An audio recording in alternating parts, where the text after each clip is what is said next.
Now, there's still a long way to go, but it looks as if we may be heading for some much-needed chaos in the last year of the four-team college football playoff. And while we may end up with nothing but blue bloods in the Final Four after the halfway point of the season, I think we can get close to labeling the year 2023 in college football the year of the Joker, because it seems a lot crazier than the predictable years that we've had recently. Now, just look around. We could possibly have 3 undefeated ACC teams at the end of the regular season. The Pac-12, which is slowly not becoming a thing anymore, is the best conference in college football. Yeah, you heard that right. Michigan is now the hunted in the Big Ten, and Ohio State's the hunter. And the SEC may have to hope that Georgia goes undefeated and wins the SEC championship game to get a team in the playoff. Now, the legitimate crazy scenarios that we possibly could encounter at this year's end have us looking up tiebreakers down to a coin flip, and we may have to meet up at a gas station somewhere in the middle of Texas to figure this thing out. We have players that can get paid legally now. Geography doesn't matter. And we're actively cheering for a certain someone, Mario Cristobal, to actually take a knee on the football field. Now, the craziest part is that out of all this chaos comes beauty. It's great to actually not have that one team sitting on the Golden Hill that we know is going to win it.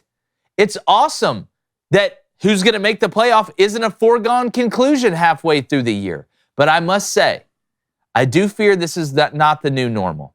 This is an anomaly. If we can have parity with a 4-team playoff, then we can surely not have parity with a 12-team playoff. Both of those things can exist on the same timeline. So let's enjoy it while it lasts, because at some point, the big dogs and the same old teams we've seen, they'll be there, and we're going to know who the eventual possible winners are going to be during the regular season. So cheers to college football in 2023, the year of the Joker. Now let's run through some crazy scenarios. I'm going to get really, really weird. I can't wait. David Cohn, former Michigan quarterback, even though on NCAA 14, really... God, you blew it, dude. Really let down the... Wasn't NCAA 14, that was way past my years. Excuse me, NCAA, what was it, 07? 06. 06. Damn. Everybody's talking about it. My brother from Western State, Colorado, wide receiver, Blaine Crane. Guys, and listen, we may end up having Georgia and... Georgia, Michigan, same old. We always do. Same old people in the dance. But right now, we can have fun. But we can have fun with it right now. And at least to this point, right, I think we can all agree that there isn't that one team that you look at and you're like, this is the best team. Does anybody else have any chance of catching them? And again, I'm looking out west. We could have the champion come out there. Southeast, of course. Midwest, of course. Northeast. Maybe, possibly, East Coast. Northwest. For sure. Northwest, Eastern Coast. That's exactly right. I mean, middle. I love it. I absolutely love it. I think it's a nice breath of fresh air for college football. Make sure you hit that like button, too, if you're in the chat. If you're just checking us out for the first time, hit that subscribe button.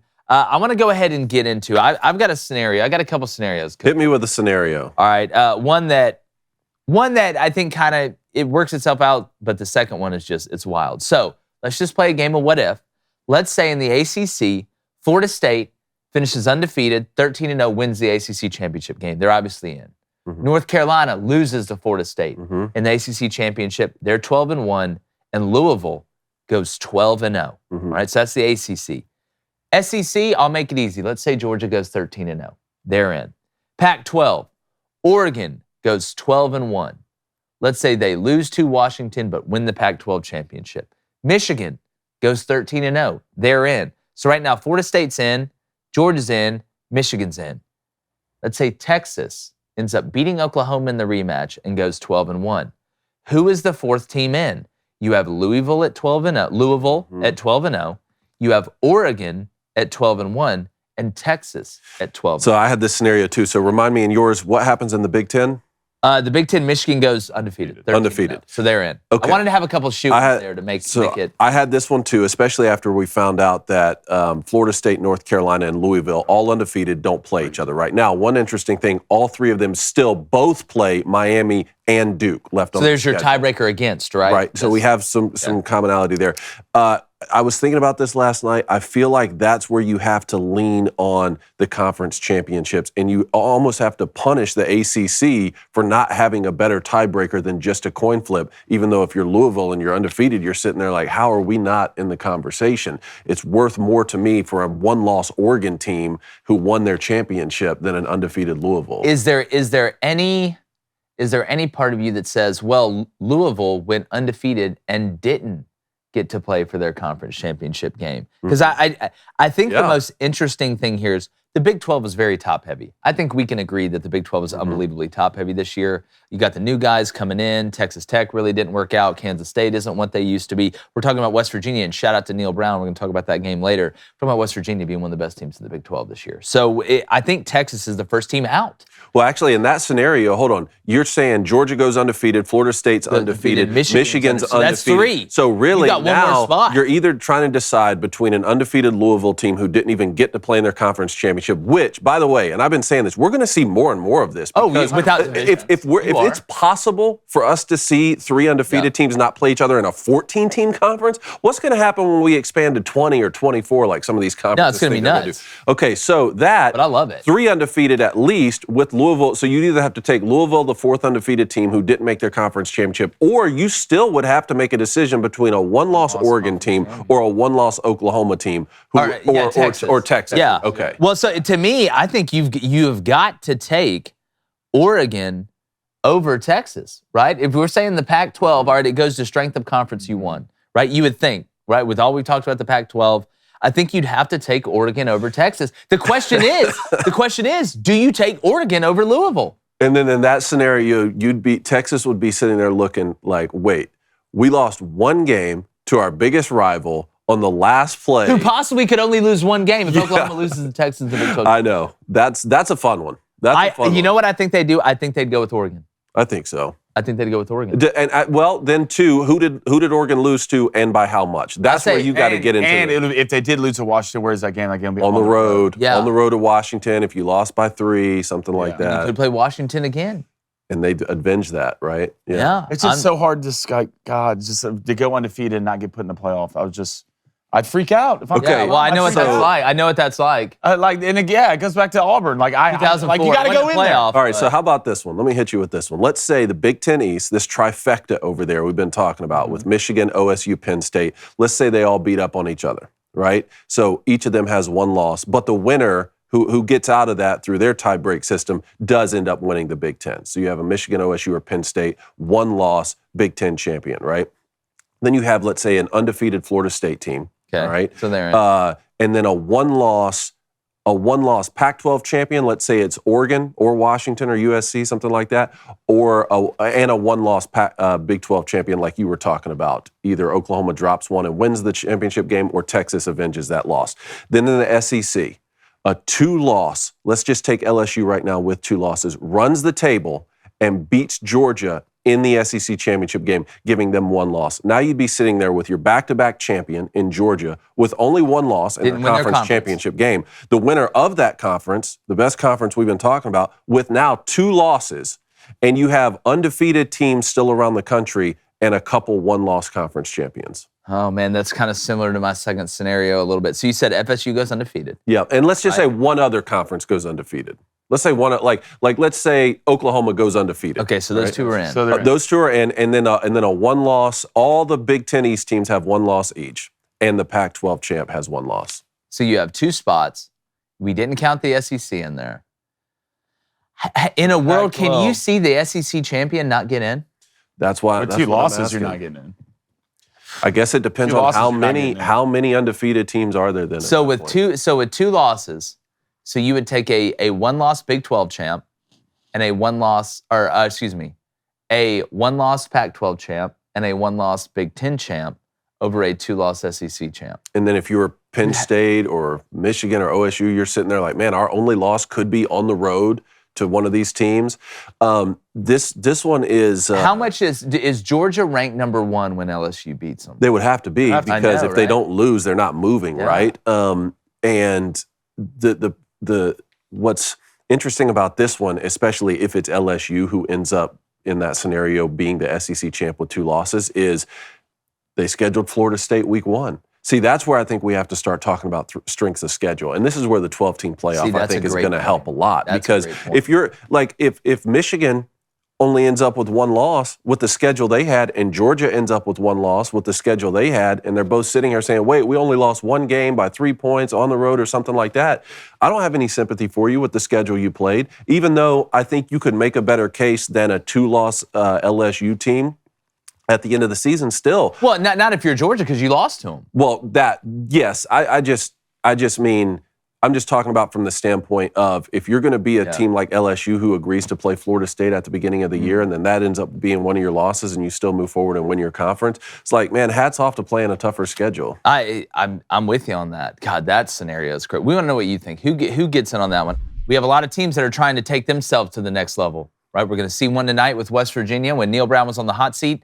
But if you're trying to take your fall style to the next level, dressing for success can help you look better and be more confident. Look, you got to look good to play good. All right, let's be honest. We all understand that. So whether you're attending an important meeting, a networking event, or, hey, you're trying to impress that girl at work, it's a suit situation. Meghan Markle and Mike, our friends at Indochino, they've got everything you need. Business casual, dress shirts, camp shirts, stuff to wear to tailgates, even blazers. Indochino has a wide variety of options for every occasion. The ordering process is unbelievably easy. Yep. They tailor it to your size. They have every color you can imagine when it comes down to getting the product that you want, the type clothes you want, suit. It doesn't matter. I'm telling you, they have you covered. So add fresh layers to your fall style with Indochino. Go to INDOCHINO.com and use code BOOSTER, BOOSTER, to get 10% off any purchase of $399 or more. That's INDOCHINO.com. Use our promo code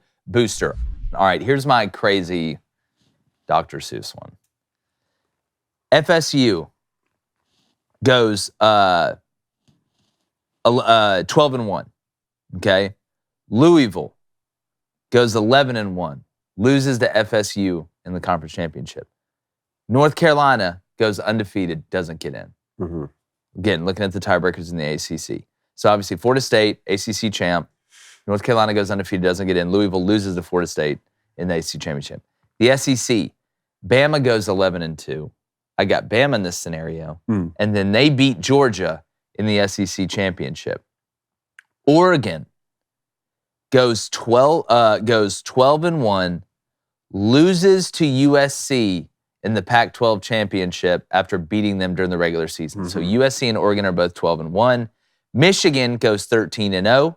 Ohio State goes 11-1 with their only loss on the road to Michigan. And then Oklahoma goes 13-0. So Oklahoma's in, being undefeated. Michigan's in, being undefeated. Now, do you put a 12-1 Florida State ACC champion in and the Pac-12 champion over a Bama team that's 11-2 with the win over Georgia in the SEC championship game?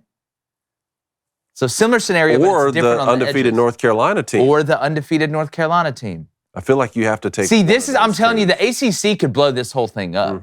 Like, this is where, like, because now it comes down to, do you take, let's say it, North Carolina's 12-0, and you're sitting there and putting them up against, an Ohio State team that's 11-1. I almost want to take the ACC champ in that scenario, even with a loss, again, for the reason to punish a conference for having a mechanism for even allowing teams to be undefeated without participating in their conference championship. Like, I want to deter that type of behavior in the future, right? Like, we need to, we don't want to have these. But like, conference championship playoffs. How would you do that though? Because it's impossible. The only way to do that, I think, is that you have to stop playing non-conference games.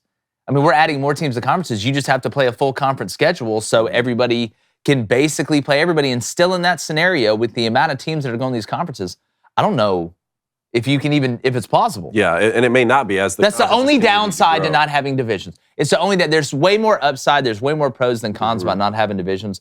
But is when you do have games against highest ranked opponent or common opponent, who did this, that, and the other. But I mean, they are playing Miami. But any case where you can have an undefeated team not play in their own conference championship, Man, Someone's going to be butthurt at Let the me- end of the year. It's always something. I know. Let me tweak yours just a little bit here. Let's say the ACC only has one undefeated team. Florida State's undefeated. Everyone else has lost. Let's say that the Big Ten also has one undefeated team, either Michigan, Let's say Michigan. OSU, Penn State, whatever. And Florida State, Michigan are in. then a one-loss Pac-12 champ, don't care who it is, a one-loss Big 12 champ, but it has to be Texas. Right? They beat Oklahoma in the conference championship. And then the rest of your scenario plays out with a two-loss Alabama team who wins the West and beats Georgia, okay, already has the head-to-head loss against Texas, who would be the conference champ. Yeah. We were talking about this on Sports You gotta put 56. Texas We were in. talking about this on Sports 56 yesterday. If it comes down in that scenario, you have to take Texas. That's an head-to-head. out for the committee. Yeah. Like that makes it easier for the committee. So now you're like, oh, well, there's no way they're not going to let Nick Saban in. There's only a few other big brands that can compete with Nick Saban in Alabama. Texas is one of them. So I feel like that, and that's a head-to-head. You're not getting Right? in with 2 losses. I don't care. You're not getting in with 2 losses. You're not. If you lose 2 games, you're not making the playoffs. Which is wild. So you think right now LSU is out? Out. Done. Even if there's cannibalization in the Pac-12, There's not going to be enough. you don't think You there's don't going think to be so? enough? There's not going to be enough. He You're not might be getting in with 2 right. losses. No, Might be might be. right. That's the best part. That's why I'm calling But it. You're you the might Joker. be wrong. Yeah, that's why the I'm calling crazy it You're part. the Joker. Like If there's that's- if anybody's going to get in with 2 losses, it's going to be one guy. And that's Nick Saban. Yeah. Well, we'll see. It's going to be awfully interesting. Hey, everybody on YouTube, thanks for stopping by. Hit over 100,000 subs. Can't say thank you enough. We want to get to 200,000. So if you haven't subscribed, make sure you hit that subscribe button. And if you're listening to this, we all know you know somebody that probably enjoys the same things. So tell them about the show. And also hit that like button on every video and turn that notification bell on so you know when we're dropping content.